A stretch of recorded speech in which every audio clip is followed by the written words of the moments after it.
Sesanti asung panggonta brataning kautaman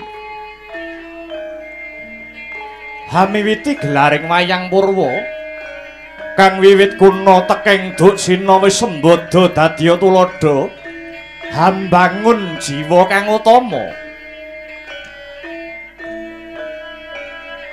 mila pantes sinebat kagunan isi gunem guna kelawan gunawan ingkang sedaya ngemu surasa wayang minangka tontonan dadi tuntunan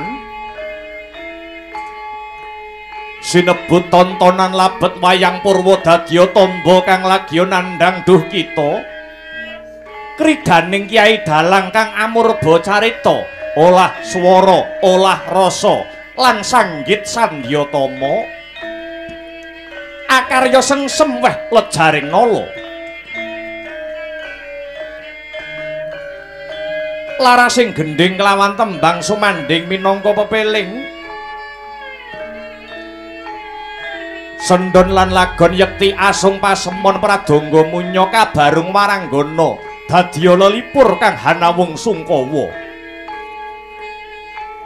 wayang sinebut tuntunan krana wayang purwa dadya sarana nenuntun marang marganing jiwa kang utama sinurasa saben parwa piranganing carita tetela watak angkara sayekti kalindih dening watak suci tuhu menika tuntunan murih bebrayan nampi gegambaran kang ala singkirana kang becik ugerana jumbuh kelawan wewangsaning para pujangga prawira marganing swarga nista marganing neraka tuhu menika gelaring nagaring Ngastina inggih negaring Gajahhoya Liman Benawi inggih sinebat Kuru Janggala. Anenggih ingkang asta Songsong Agung Praja wenang den ucapno. Dasa namane Sang Prabu nenggih jejuluk Prabu Duryudana inggih Prabu Suyudana, Jaka Pitana ya Prabu Jayapitana, Kurupati Sri Gendari Suta, Drestarastara Siwi Prabu Gandarya, Tripamangsa hingga jejuluk Prabu Kurawa Indra. Ingkang kepareng adhep anenggih Pujanganata Ngastina pandhita saking pertapan saka lima peparab Pandhita Durna, ya Sang Resi Kumbayana, ya Sang Bharatwajaputra, ya Sang Parama Guru. Sinambet warangkanata kang kapernah paman wingking saking kasatriyan Plasa Jenar kekasih Raden Patih Harya Sengkuni, ya sinebut Harya Suman, Trigantalpati ya Raden Suwela Putra. Sumambung ing wingking juru panaliti mlebet medaling bondo negari wingking saking kasatriyan Tirta Tinalang kekasih Raden Kartamarma. Dereng ngantos kawijiling pangandikane Prabu Duryudana kedadak rawuhira ingkang mara sepah nalendra ing negari Mandaraka jejuluk Prabu Salyapati. Dapyuk rerangkulan manembrama tumuli den ajak lenggah sajajar seneng sinenenan ladrang sewaka dadya tandha Sang Buminata Arsa paring pangandikan.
jilangenira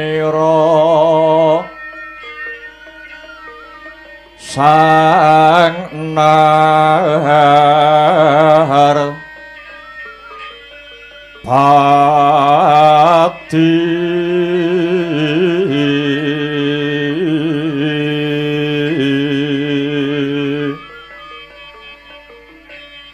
lampah hiro alon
Ginarabat Badaya yuwarna nira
Sadereng lan saksampunipun Duh Rama Prabu kula nyuwun lumunturing sih samudra pangaksami awit kedahipun kula ingkang sowan wonten ing Praja Mandaraka nanging kepeksa kula nyuwun rawuhipun Kanjeng Rama Mara Sepuh supados kraya-raya prapta wonten ing setinggil negaring Astina mriki Duh Rama Prabu.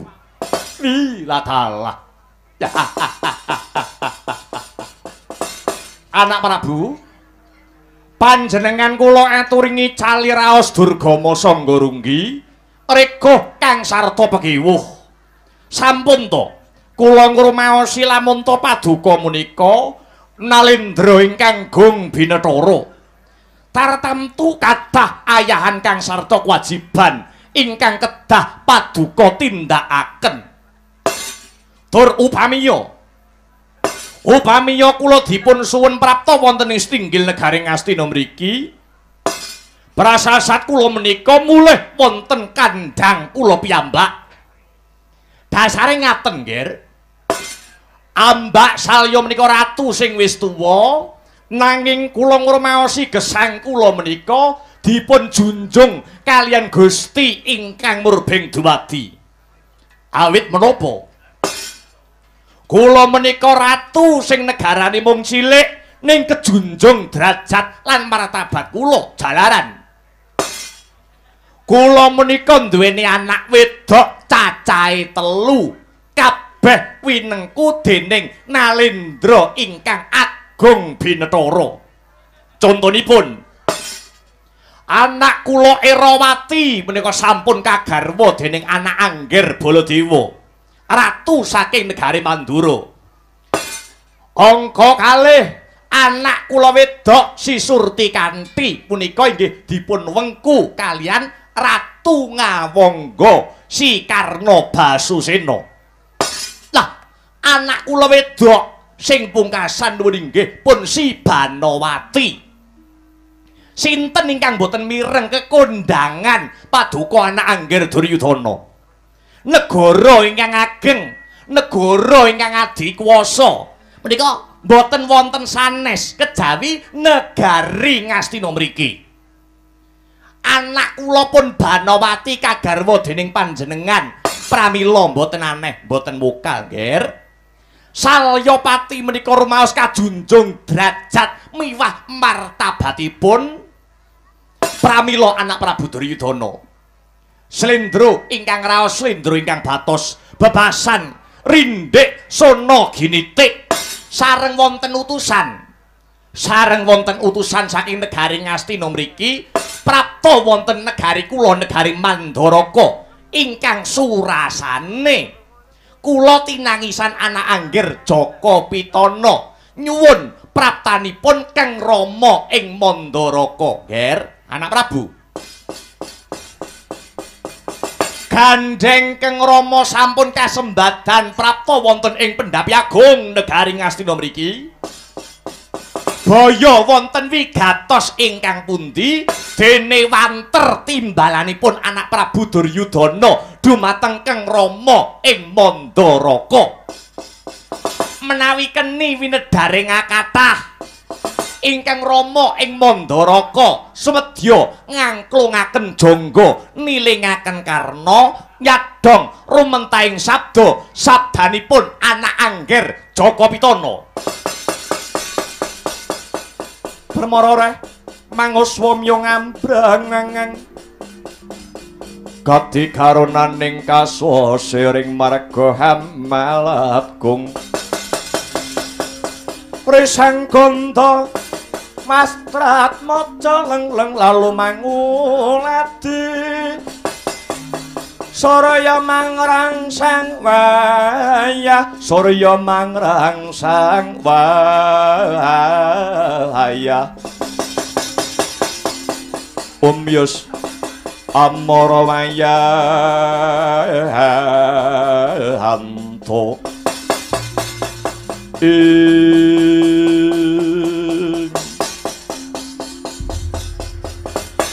Kanjeng Rama Prabu Salyapati ratu ing negari Mandaraka. Mboten wonten ingkang badhe kula sambati. Mboten wonten ingkang badhe kula tangisi. Kejawi namung paduka Rama Prabu ing Mandaraka. Sesambetan kalian kahanan ingkang kula sandang miwah kula sanding ing wekdal-wekdal menika. Duh Kanjeng Rama, kula menika dosa menapa? Kula menika lebat menapa? Dene ngantos semanten panandang ingkang kula sangga miwah kula lampahi Kanjeng Rama. Mangke riyin to, Nger, mangke riyin. Suwi ora ketemu pisan kok sambat niku pripun to? Enten napa? Sedaya perkawis menika mboten sedaya perkara menika wonten marginipun kagem sarana angrampungaken. yen to pancen ana bab ingkang semunipun ganjel, monggo to monggo, Nger. Kula aturi paring dawuh dumateng Kang Rama ing Mandaraka. Kula ingkang saguh budidaya, kula ingkang saguh hangreka daya. Menawi wonten pepeteng kula ingkang saged madangaken, menawi wonten reruwet pun Rama ingkang badhe hangudharaken. Wonten punapa nggih? Suwawi kula aturi hambabar pangandikan. Kanjeng Rama kados pundi? Duryudana menika ngantos bingung, Duryudana menika ngantos jibeg-bebeg. Sing dibingungi napa? Wong ya bondo donya ya wis ora kurang, derajat pangkat ya wis ora kurang. Kurang kondang piye? Kurang sugih sing model kepiye? Asma panjenengan Prabu Duryudana Nalendra ing negari Ngastina niku ibarat keblak papat lima pancer wis padha kebrebeken karo asmane Prabu Duryudana ratu ing negara Gajahhoya. Lah kok isih susah, sing disusahi niku perkawis menapa lho anak Prabu? Kanjeng Rama kados pundi? Tinemunipun leres, tinemunipun leres pangandikanipun para winasis, tinemunipun leres pangandikanipun para sarjana ingkang sujaning budi. Kalamun to manungsa kepingin gayuh mulyaning rasa, punika sanes derajat lan pangkat ingkang nemtokaken. Sanes bondo donya sing matumpuk-tumpuk ingkang nemtokaken. Nanging ayeming pikir, tentreming penggalih punika ingkang anjalari saged hangraosaken kamulyan wonten saklebeting batos duh Kanjeng Rama. Ajeng maknanipun gandeng cenengipun kalian paduka Angger Duryudana ingkang sakmangke nembe nandang bingung. Napa nggih? Rama Prabu nggih, pripun? Ingkang putra. Ingkang putra sinten? Banowati. Garwa panjenengan? Nggih. Banowati enten napa nggih? Kanjeng Rama sampun dungkap sak candra utawi sewulan niki. Solah selaganipun Banowati beda karo padatan. Solah selagane Banowati beneh kalian adat saben. Kula punika ngantos jibeg bebeg penggalih kula. Ing ngatasi Duryudana niku wong lanang sing sarwa ngalah kalian bojo. Apa-apa kula niku manut kalian Banowati. Kula menika saben tumindak jangkaing suku, krembyaing tangan kang sarta kedaling lati tansah kula ati-ati menawi kalian Kang putra paduka pun Banowati. Nanging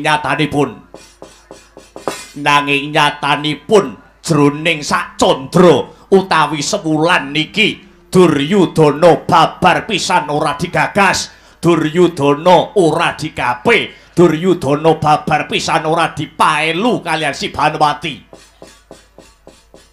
Banowati niku esuk niku biasane gawe wedang kopi kula. Ning sakniki pun boten purun. Wayahe sarapan niku biasane ki sampun cepak-cepak, ning sakniki pun boten purun tumandang damel. Saya malih nek pun dalu. Kathik hawane nek dalu sakniki nggih adem.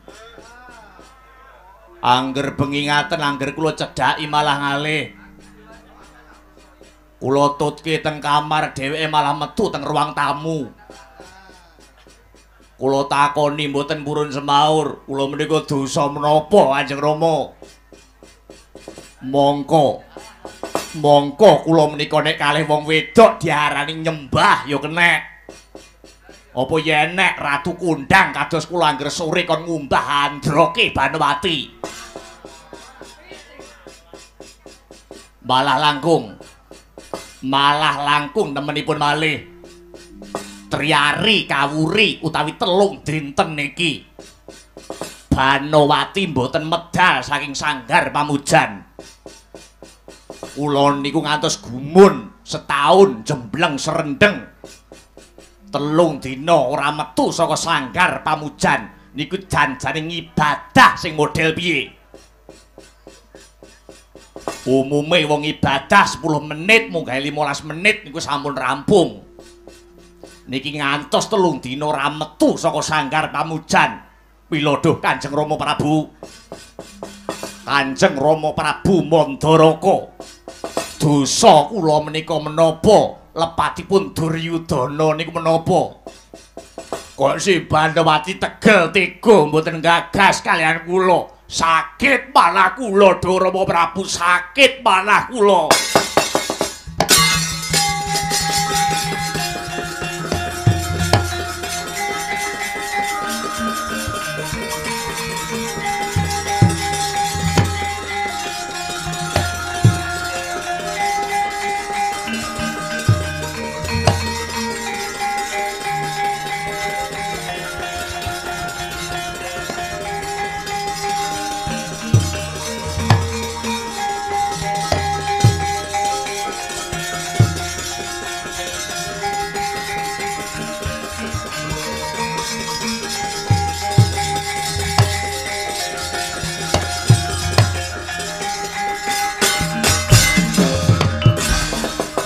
Lenging driya mangu mangun gong kanduhan rimang ulir leno tanpa ganin ing ulir leno tanpa ganin ong yen tampu luso yen tanpa luso mengko sangtya utama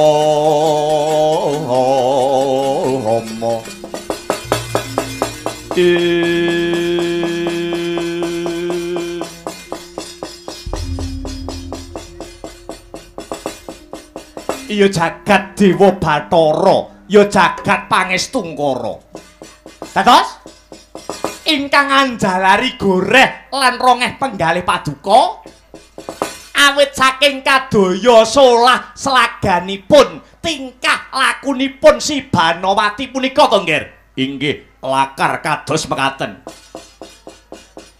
kula menika ngantos bingung mboten wonten ingkang pantes kula sambati kejawi namung paduka Kanjeng Rama ing Mandaraka awit paduka menika ingkang jinejer dados tiyang sepahipun si Banowati. Nyun sewu nggih.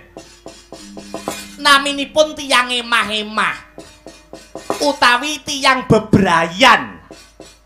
Kok nemoni lelakon gegeran kang sarta nemoni geseh ing pamanggih. Punika sampun nama limprah kok nggih, sampun nama limprah. Dados sampun kedlarung anggen paduka anak angger Duryudana menggalih babakan punika. Dianggep wae bumbune wong omah-omah. Tukaran karo bojo. Niku aja dipikir banget-banget. Pancen niku sing dados bumbune wong rumah tangga nggih. Punda, ampun dipikir jeru-jeru Nalendra Gong Binetara kok nangis mboten pantes kalamun disawang priyayi kathah lho nggih. Mboten pantes nggih. Rama Prabu, dos pundi nggih? Saking bingungi Duryudana. Kula niku ngantos menggalih elek. Mosok Banowati bosen kalih kula. Mosok Banowati jeleh karo Duryudana. Napa tek kula niku keciliken. Cilik napane? Cilik ati kula. Kula inggih ngantos menggalih. Mosok Banowati wis duwe wong lanang liya. Wong lanang sing iso mancing ngono rasane. Satemah mboten tresna kalian kula ngipataken dhateng Duryudana. Lho Kanjeng Rama. Sakit manah kula. Bebasan parikesit dadi ratu sakit hatiku. Sampun Nger, sampun. Parikesit dereng lair Nger. Lugunipun ngaten Nger, nyuwun sewu. Lugunipun perkawis keluarga. Kula niku mboten wantun kok cawe-cawe. Awit wong ingkang sampun bangun bebrayan, tiyang ingkang sampun emah-emah punika ibarat sampun mandireng pribadi, kaya ngadeg gendera dhewe, kaya wong ngedeki negara. Wong jaban rangkah punika mboten angsal kok melu-melu perkarane keluarga. Niku mboten angsal, Nggih. Nanging gandeng kula tinangisan kalian Angger Duryudana. Paduka anak Angger Jaka Pitana sambat kalian pun Rama. Inggih saged-saged jumbuh kalian atur kula ing ajeng. Kula saguh budidaya, kula saguh hangreka daya, ngudari reruwet madangaken pepeteng ingkang hanglimputi manah jengandika anak Angger Jaka Pitana. Nyun sewu. Nyun sewu. Kula aturi jenak anggenipun pinarak. Kula aturi jenak anggenipun pinarak dhateng mriki. Kula petukane garwa panjenengan Si Banowati. Kang Rama mara sepah piyambak ingkang badhe hanjogaraken Si Banowati saking sanggar pamujan. Tumuli kula kanthi wawan pangandikan secara catur netra. Mbok menawi nggih. Mbok menawi pun Rama ingkang manggihi niki mengke Banowati saged lilih ingkang dados penggalihipun. Lan saged matur kanthi prasaja. Punapa ingkang dados underaning perkara ngantos Si Banowati tingkah lakunipun beneh kalian adat saben. Kanjeng Rama dos pundi? Menawi niki mengke upami Banowati ngaku jebulipun wonten tiyang jaler sanes kados pundi nasib kula Kanjeng Rama pun tongger sampun. Ampun mikir sing boten-boten langkung rumiyin. Wong tuwa dateng pundi kemawon. Menika boten wonten sing seneng nyawang anake bubrah anggone omah-omah. Kula ambali. Wong tuwa dateng pundi ora etana ora kulana. Menika mboten wonten sing seneng nyawang anake bubrah anggone padha mbangun bebrayan, anggone padha mbangun omah-omah. Mila pun kula petukane riyin Banowati. Kula aturi sumene sawetawis nggih, Nger anak Prabu Jaka Pitana. Kula petukane king garwapun Banowati, kula kanthi wawan pangandikan. Hangudari yasrimut Rawati rawat wewarti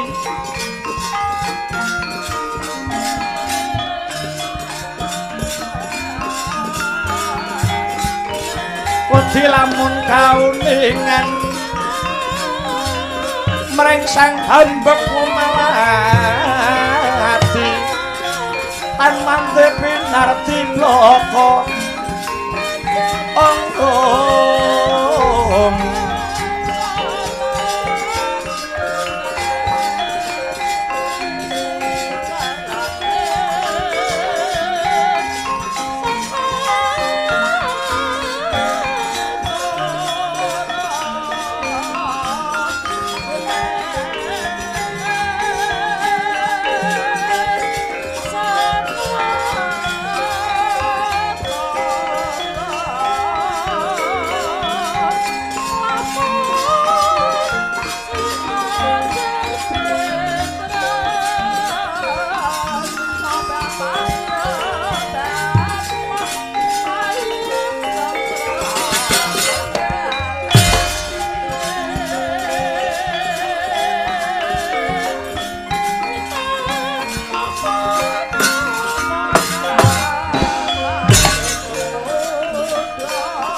dadi atur-atur miturut hanut sumarat mring Gusti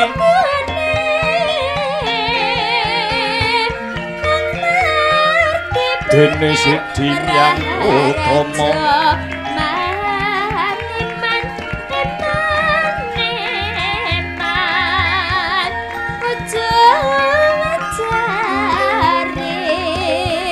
Rama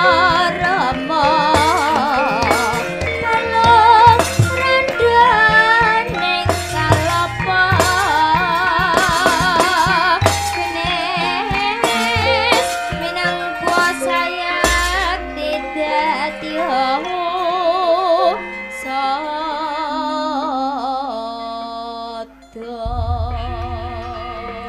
Hanjarah kang puspitorum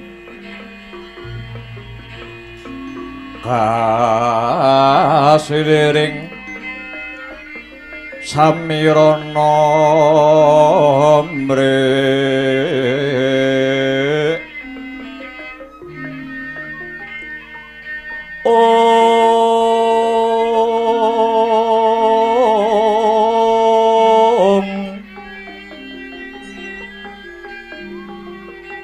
Sekar kadung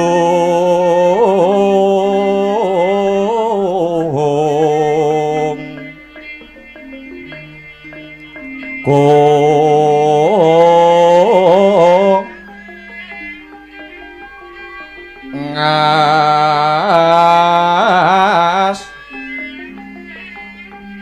gandanyo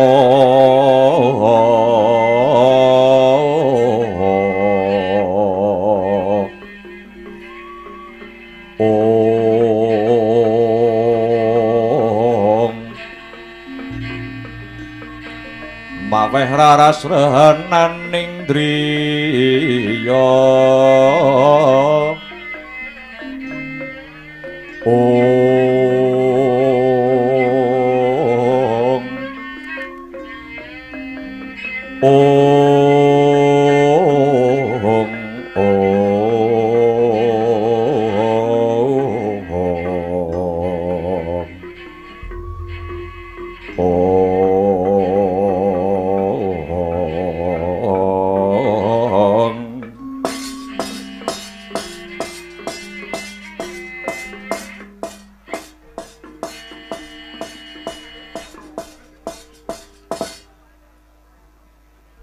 Dapur Kapasang Yogyakarta ing ngenu mapan kabeneran Banowati nembe jogar anggenipun semedi punika Kanjeng Rama Prabu Mandaraka ingkang amrepeki jasad kula sajakipun wonten bab ingkang wigati keparenga Banowati cumadong dawuh do Kanjeng Rama Banowati kula wonten dawuh upama aku iki ngandani nyang kowe iki wis jeneng sak trepe ya toh wong ya nyatane sliramu Banowati kuwi ya anakku kowe kuwi ya putraku dhewe nuwun inggih sumangga Kanjeng Rama badhe paring dawuh babagan punapa Kanjeng Rama ngene nduk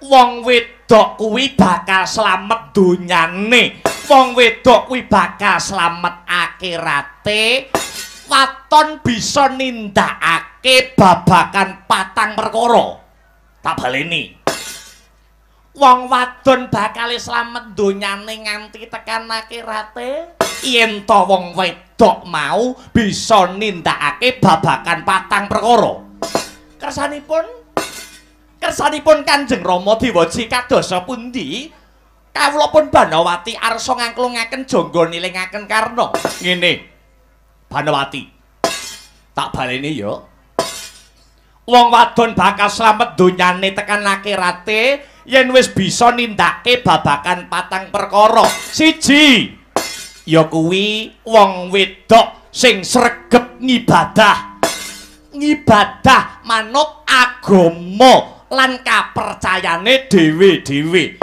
kuwi angka 1 lah ndungkap angka 2 wong wadon bakal slamet donyane tekan akhirate kalamun wong wadon mau sing bisa sregep nglakoni poso. Poso kuwi ora mung ngempet ngelak, poso kuwi ora mung ngempet luwe ning masani mripat kuwi piye? Masani kuping kuwi piye?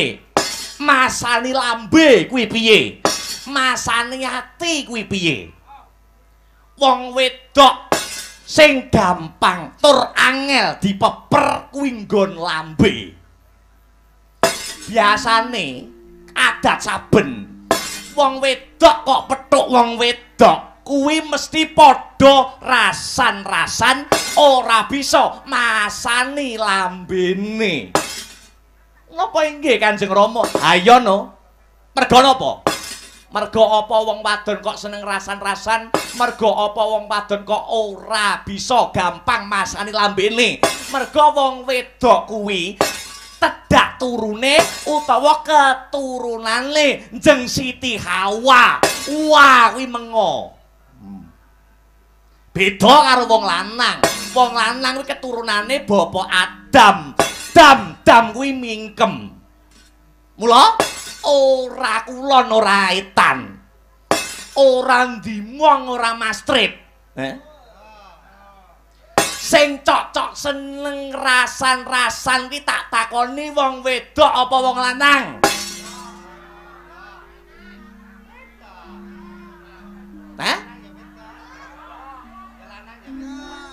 Tiang estri. Lah iya. Wong wedok karo wong wedok anggere petuk. Kuwi mesti rasan-rasan. Apane wong lanang duwe kesalahan. Kesalahane wong lanang sithik. Bayo nek ngoman-oman wong wedok. Yuh, wong lanang ora gelem nyambut gawe.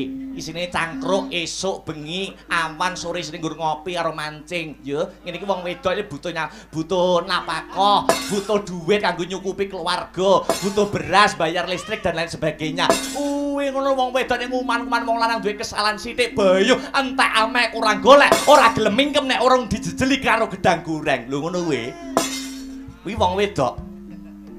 Ngaten Kanjeng Rama. Heeh.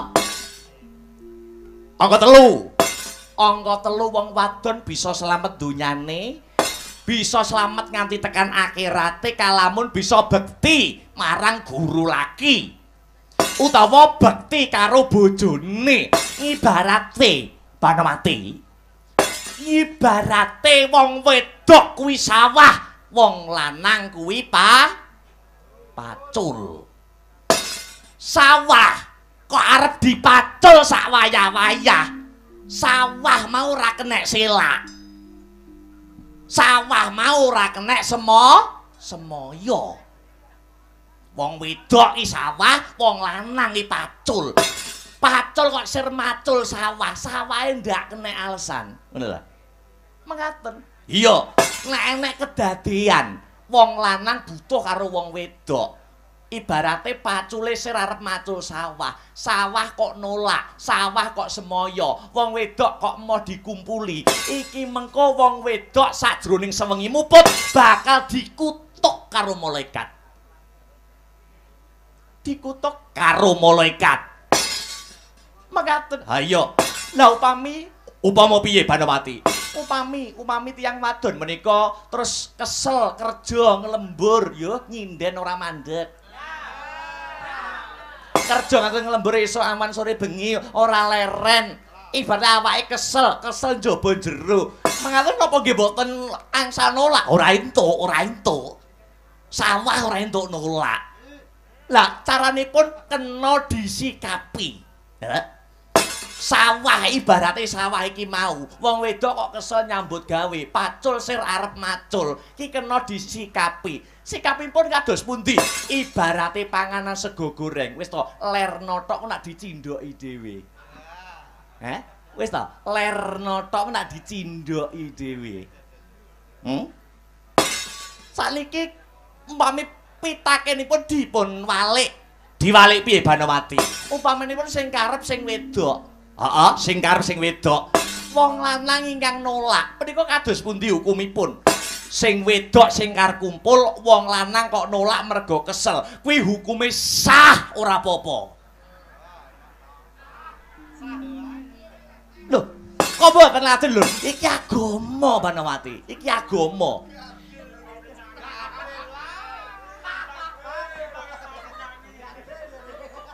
Ibarate, Banowati rungokno nggo sangu kowe besok. Ibarate wong lanang kuwi sepur, wong wedok kuwi ril. Sepur kok arep lewat, sepur kok sir arep lewat, wis to rele wis mandeka wae ibarate ora karep kuwi engko sepure panggah jalan, panggah iso ejes. Ning nek rele sing karep dilewati, sepur kok kodrate ora lewat, ya ora bakal lewat Banowati.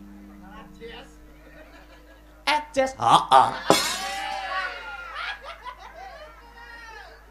Balik kok benang merah Banowati. Angka 4 sing pungkasan. Wong wadon mau sing iso njaga kehormatane. Wong wedok kok wong wedok bakal slamet donyane nganti tekan akhirate. Sing pungkasan ya kuwi sing angka 4 kalamun wong wedok bisa njaga sawah anding WC. Ngerti to? Nggih. Ayo, ora usah dadak diterangke. Apa to sebabe aku ngandani ngene? Apa to sebabe Salya pati nuturi marang Banowati perkara iki? Mergo patang perkara iki rungokno gatekno kang sarta nglakonana iki babagan sing bakal tak takonake marang kowe anakku sing tak tresnani Banowati.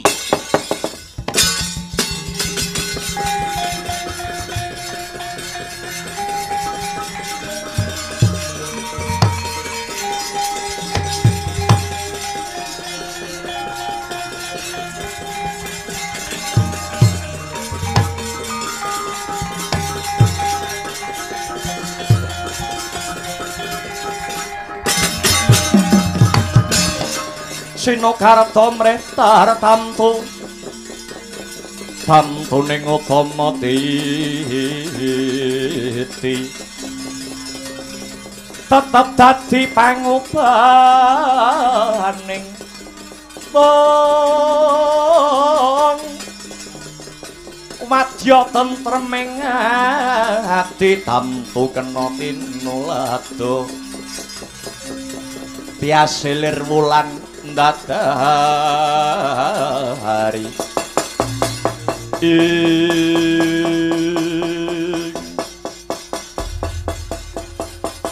bares wae yo Banowati, bares wae aku tekan kene iki mau disambati karo bojomu anak Angger Duryudana. Jarene jroning sesasi iki kowe ngowah-ngowahi adat. Banowati ora gelem lumadi satataning garwa marang guru laki. Apa maneh jarene wis ana 3 dina iki kowe ora gelem metu saka sanggar pamujan. Jane nang perkara apa to, Nduk? Kowe jujur karo aku, Jajal, aku saiki tak takon. Kowe ora gelem ngladeni karo Duryudana iki janjane kowe apa wis duwe gendaan anyar? Piye? Kowe ora isin karo bapakmu? Apa kira-kira kowe kelingan lan balik karo pacanganmu dhisik? Sing wiwit bangku sekolahan kowe wis gandeng renteng-renteng karo bocah kae Banowati. Wangsulana pitakonipun Rama, Nduk. Nduk Kanjeng Rama, binengka Jaja Jinupuk jejantungipun Banowati mboten wonten tulisanipun priya sanes kejawi namung Kakang Suyudana, bapake bocah-bocah. Kuwi tenan. Saestu. Lah banjur yen ora ana wong lanang liya sing mlebu ana atimu, kenang apa?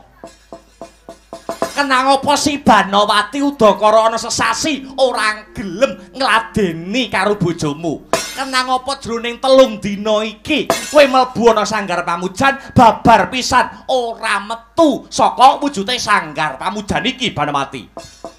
Duh Kanjeng Rama kepareng matur duh Kanjeng Rama. Iya, matura bocah ayu. Saderengipun sesasi kula mboten lumadi dumateng guru lagi. Banowati nampi wangsiting Bathara. Mbok menawi dewa badhe ngandhapaken kanugrahan ingkang winastan Wahyu Trimargajaya. Wahyu Trimargajaya kala wonten 3 perangan, wonten 3 perangan. Setunggal Wahyu Ratu, angka 2 Wahyu Kasatriyan lan ingkang pungkasan angka 3. Nuwun inggih Wahyu Kabrahmanan. Lah Banowati kepengin Kanjeng Rama, Banowati kepengin negari Ngastina mriki niku sageta ngukir sejarah anyar. Sageta negari Ngastina mriki kecondhokan boten ketang sawiji peranganipun Wahyu Trimargajaya kala wau. Lah selaras kalian kula ingkang boten purun neladi dhateng Sinuwun Duryudana. Ibarat gelas arep dikisenan banyu. Gelas niku kudu resik luwih dhisik. Kula kepengin, Banowati kepengin. Sawetara wanci kula mboten gepok senggol kalian garwa. Ing pengangkah kanugrahan sageta tumurun dhateng bumi Ngastina lantaran si Banowati Kanjeng Rama. Malah ngatur ketiwasan duh Kanjeng Rama. Anggen kula malah dihening wonten ing Sanggar Pamujan. Nganti direwangi 3 dina 3 bengi Banowati boten medal saking Sanggar Pamujan. Punika kula sampun angsal damel. Banowati nampi wangsiting Bathara ingkang dumeling wonten ing talingan. Setitik panci malih Banowati badhe nampi kanugrahaning dewa. Peranganipun Wahyu Trimargajaya nuwun inggih punika Wahyu Ratu Kanjeng Rama Wedan. Kowe bakal antuk perangane Wahyu Trimargajaya kang winastan wahyune Ratu Banowati lakar kasinggihan Kanjeng Rama. Wela dalah anakku tenan Banowati.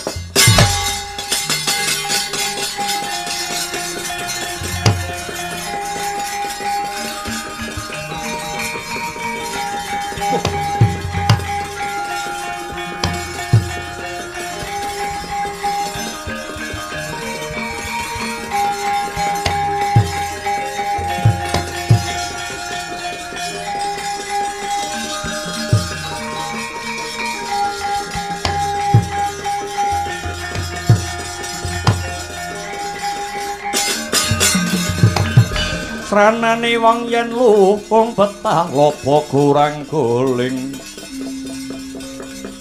Elinga selajat mika yen wacana kudu manis.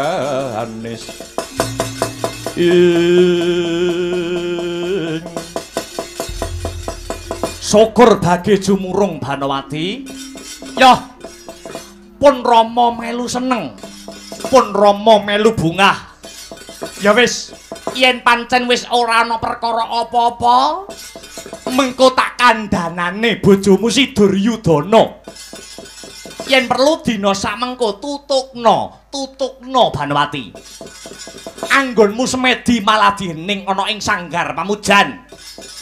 Nganti wujuding Wahyu Ratu bener-bener cumandha ana jiwa ragane Banowati. Nuwun inggih Kanjeng Rama ngestakaken dawuh. Ya wis. Yen wis gamblang sing dadi perkarane, dina sakmengko pun Rama ndak jaluk pamit ya, Nduk. Tak petukane bojomu si Duryudana. Bakale tak kandhani supaya ora salin tampa nemahi perkara iki.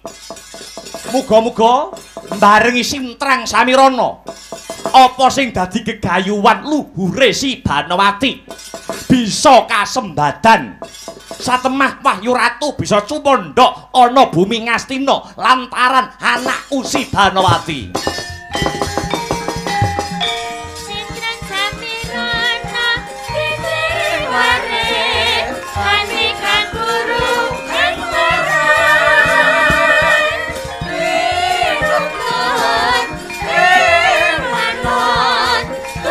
Bye.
Prataruna Hanudya sanes karo mangka sakuning dumati marsudi ing karo kang akeh gunane bisane sembada kabeh ana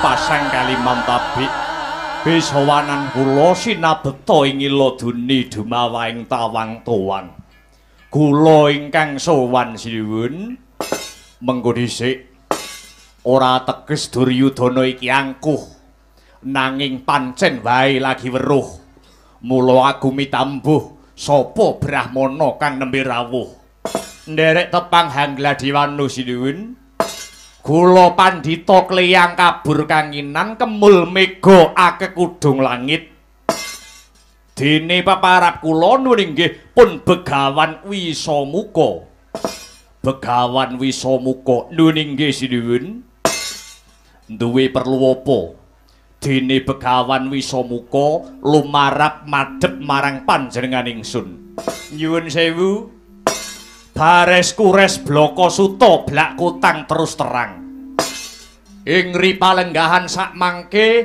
kula Begawan Wisamuka nembe anglampahi tapa ngrame bebantu sinten mawon ingkang betahaken bantuanipun Begawan Wisamuka banjur karepmu kepriye Begawan Wisamuka makaten dusidiwin mugi kawuningan sakedhap malih dewa badhe nurunaken kanugrahan ingkang winastan Wahyu Trimargajaya.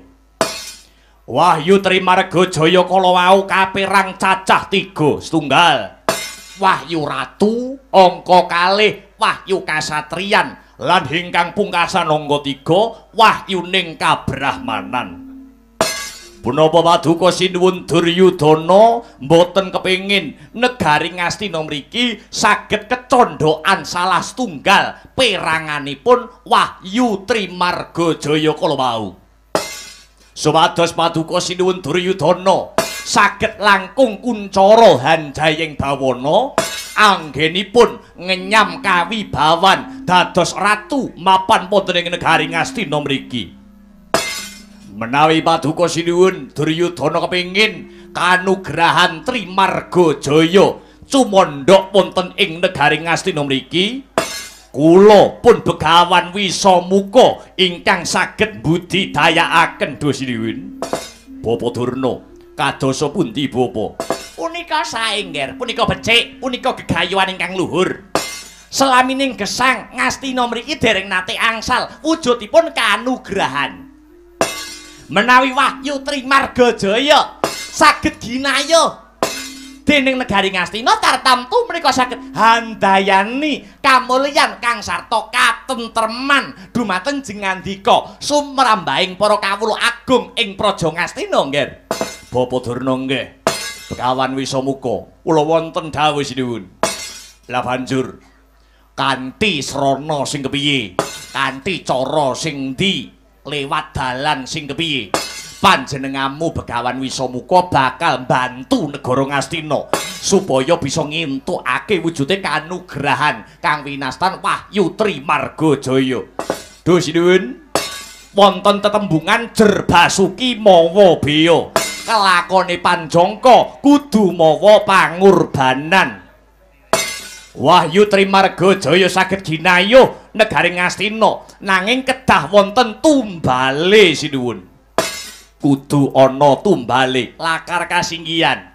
Lah banjur tumbale sapa Panembahan? Tumbale sapa Dimen Wahyu Trimargajaya bisa cumandha ana bumi negara Ngastina kene. Duh sinuwun. Tumbale mboten wonten sanes. Kejawi makhluk ingkang sampun kakehan umur. Pandhita Kendali Sada utawi pandhita saking pertapan Kundalini. Nuwun inggih pun Anoman utawi Senggana sinuwun. Anoman kudu dipateni.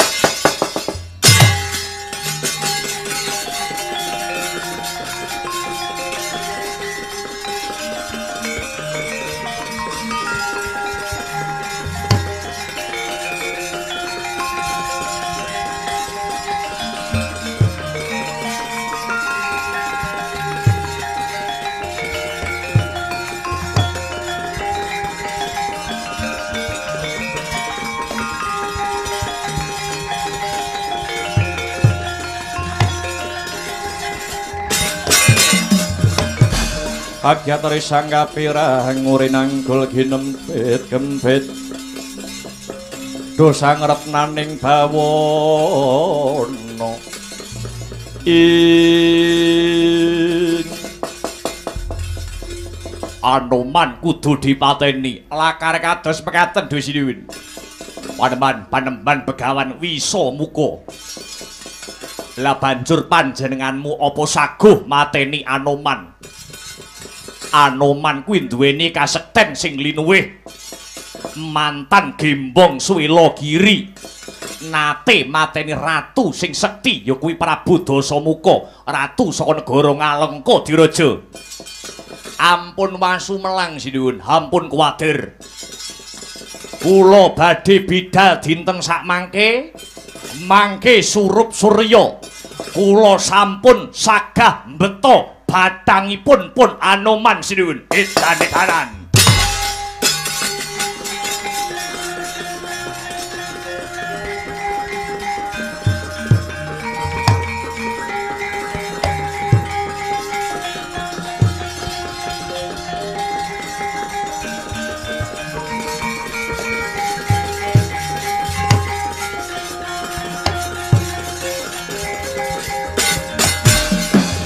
Bagus sang Panembahan. Paman Patih Harya Sengkuni paman. Kula wonten dawuh anak anggir Jaka Pitana. Aja negakake lakune Panembahan Begawan Wisamuka. Para Kurawa kinen ndombani. Mbok menawa iki mengko ana bobol barating perkara. Nuwun inggih ngestaken dawuh sinuwun. Sinuwun Prabu Duryudana kalilan kula nyuwun pamit badhe bidhal mejahipun Anoman utawi Senggana kangge srana tumurunipun Wahyu Trimargajaya dhateng ing bumi negari Ngastina mriki. Duga-duga ginawa ati-ati aja nganti keri Panembahan Begawan Wisamuka.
Kados pundi Kanjeng Rama?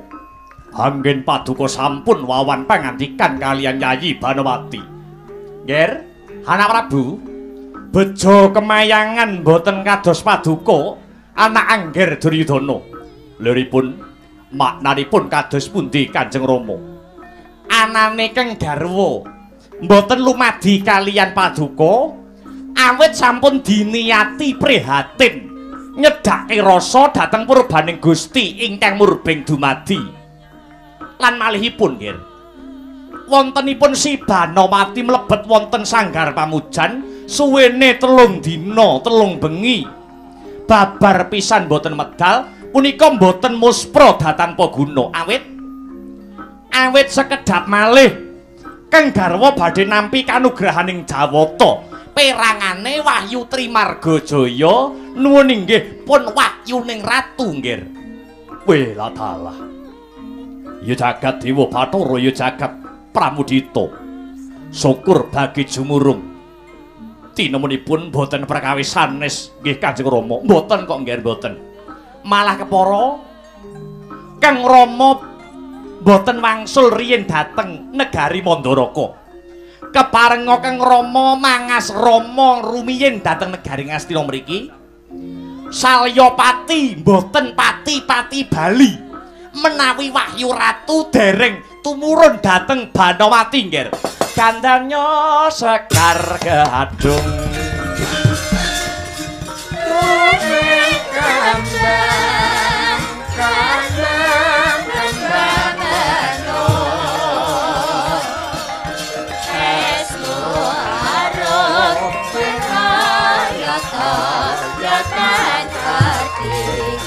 Sumangan bersumawur sumawur ing Gojogra.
Ya.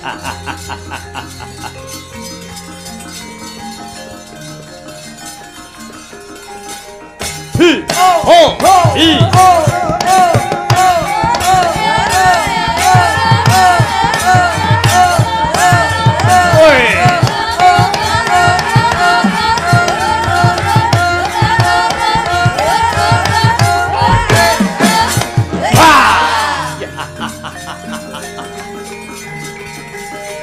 As.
Dong dawuh man.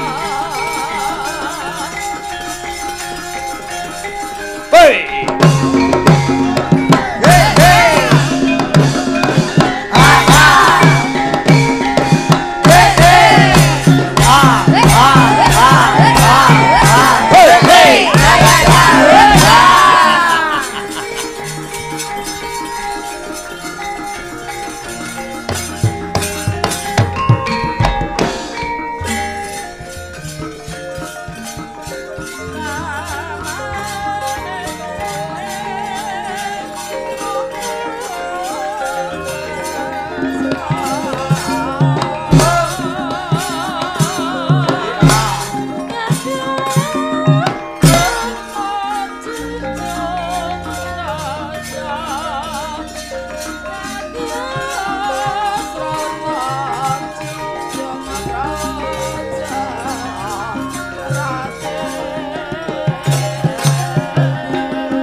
aglar ning paseban jaba Bindara bengkang samudra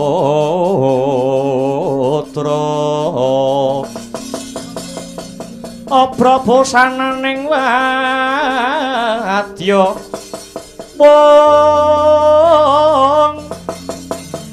Dodinding proprawira Regyana Pati Sudira Didem kang sami sumewa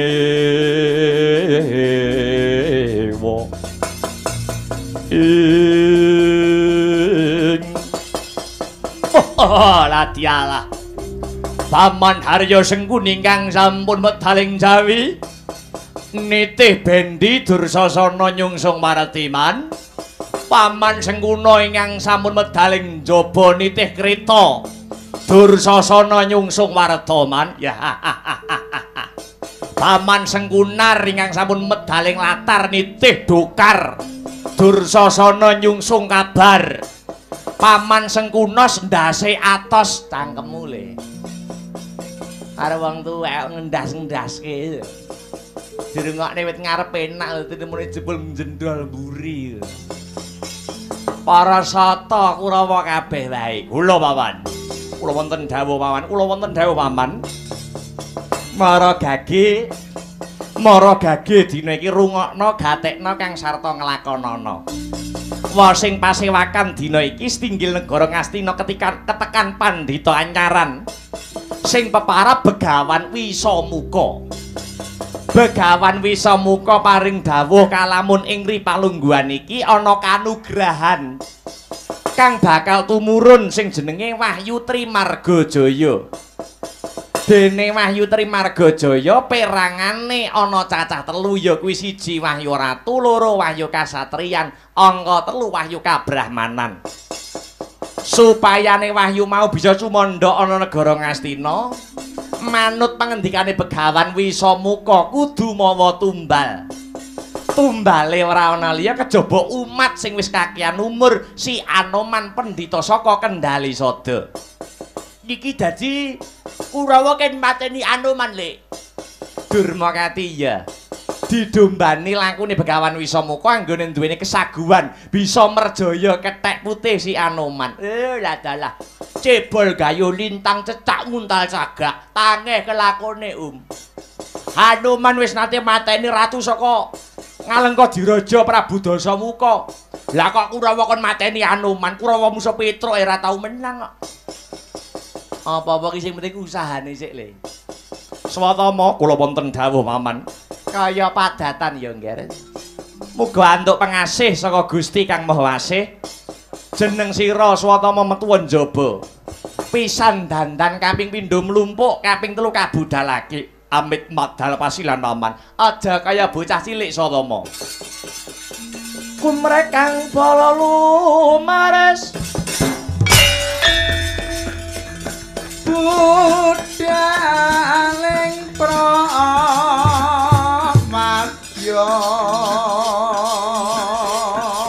kuswa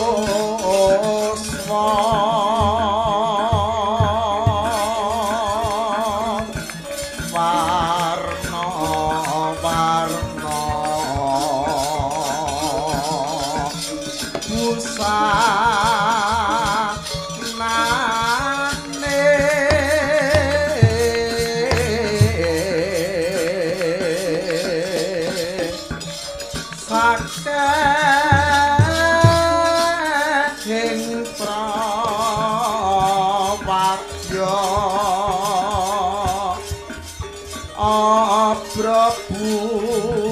Abrabusana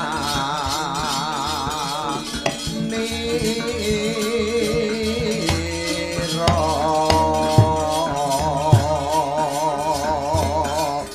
swarane rame gumuro benda ombak samudra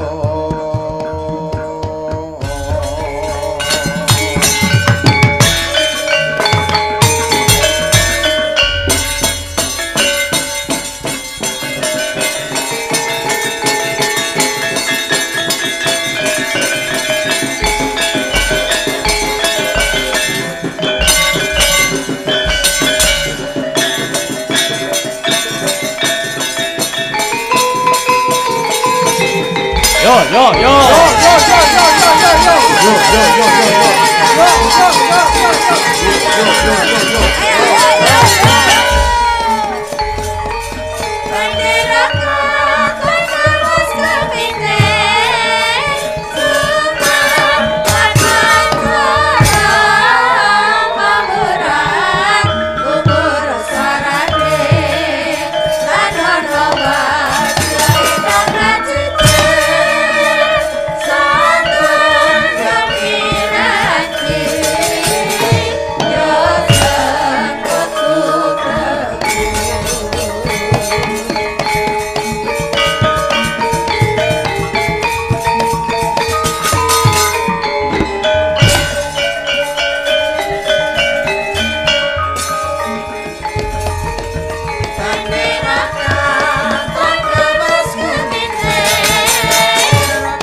tanpa waton